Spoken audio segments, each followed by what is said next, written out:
الحمدللہ رب العالمین والصلاة والسلام علی سید الانبیاء والمرسلین وبعد۔ حاضرین کرام، آج پہلا روزہ ہے۔ بڑے خوش قسمت ہیں وہ لوگ جو حسب سابق کی مثال بھی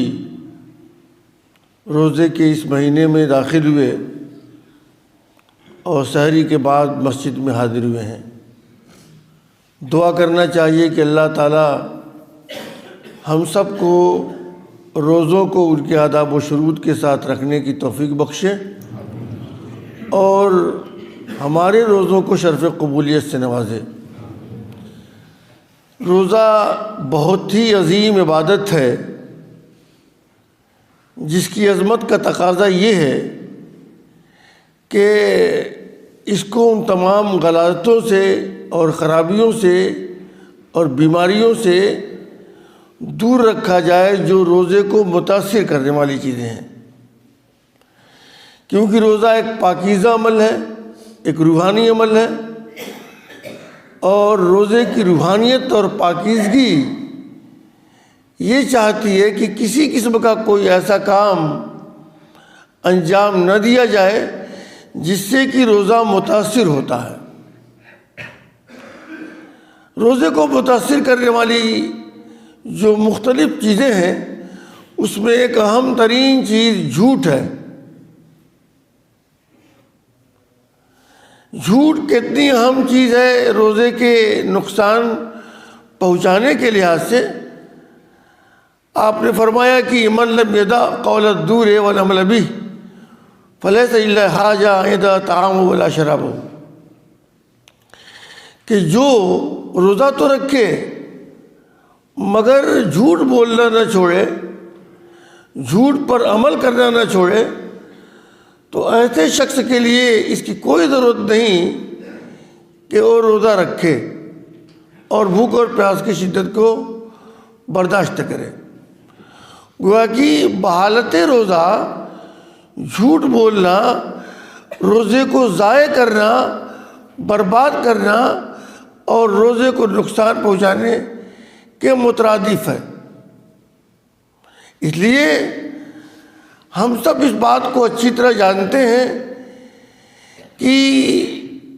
جب ہم کسی بیماری کا شکار ہوتے ہیں اور اس بیماری کے لیے دوا استعمال کرتے ہیں تو دوا کے ساتھ ہی ساتھ پرہیز بھی ضرور کرتے ہیں۔ پرہیز نہ کرنے کی شکل میں ہم سب کو بھی احساس ہے، اور ڈاکٹر کے پاس جانے کے بعد وہ اس بات کو کہتا بھی ہے کہ آپ نے پرہیز نہیں کیا، جس کی وجہ سے جو خاطر خواہ فائدہ ہونا چاہیے تھا وہ فائدہ نہیں ہوا۔ تو روزے کے لیے سب سے زیادہ نقصان دہ چیز جھوٹ ہے، اور یہ بہت زیادہ نقصان دہ ہے، کیونکہ اللہ تعالیٰ فرماتا ہے کہ ان اللہ لا یہدی من هو مسرف کذاب، کہ اللہ تبارک و تعالیٰ جو لوگ حد سے زیادہ تجاوز کرنے والے ہیں اور جھوٹ بولنے والے ہیں ان کو ہدایت نہیں دیتا۔ گویا کہ ایک آدمی جھوٹ بول کر ہدایت سے محروم ہو جاتا ہے، اللہ تعالیٰ کی ہدایت نہیں پاتا۔ اور یہی وجہ ہے کہ ایک روایت جو صحیح مسلم کی ہے، آپ نے فرمایا کہ تم لوگ جھوٹ سے بچو، بلکہ بعض روایتوں کے اندر یہ ہے کہ تم لوگ سچائی پر عمل کرو، اس لیے کہ سچائی نیکی تک لے جاتی ہے اور نیکیاں جنت تک لے جاتی ہیں، یہاں تک کہ لکھ دیا جاتا ہے اللہ تعالیٰ کے نزدیک کہ یہ آدمی سچا ہے۔ اسی کے برخلاف جب کوئی آدمی جھوٹ بولتا ہے تو اس کے متعلق فرمایا آپ نے کہ جب کوئی جھوٹ بولتا ہے تو اس کو اس کا جھوٹ برائی تک لے جاتا ہے، اور یہ برائی اسے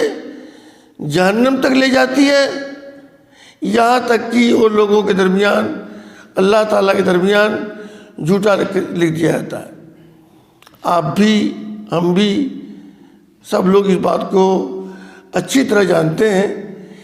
کہ جب کوئی آدمی جھوٹ بولتا ہے تو لوگوں میں مشہور ہو جاتا ہے، جھوٹ کے لحاظ سے مشہور ہو جاتا ہے، اور جب کہیں کوئی بات آتی ہے تو اس آدمی کا ذکر کرتے ہوئے لوگ بڑی آسانی سے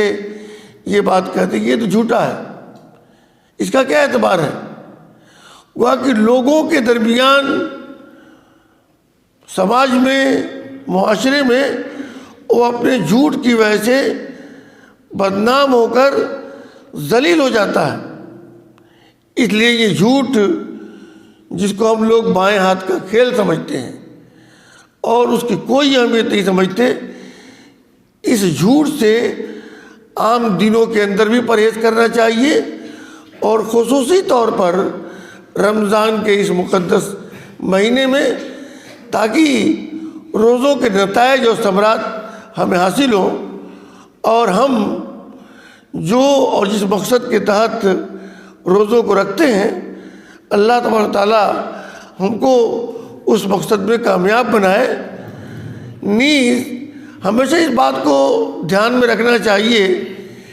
کہ جھوٹ کسی قسم کا ہو، آپس میں، ایک دوسرے کے ساتھ، بچوں کے ساتھ،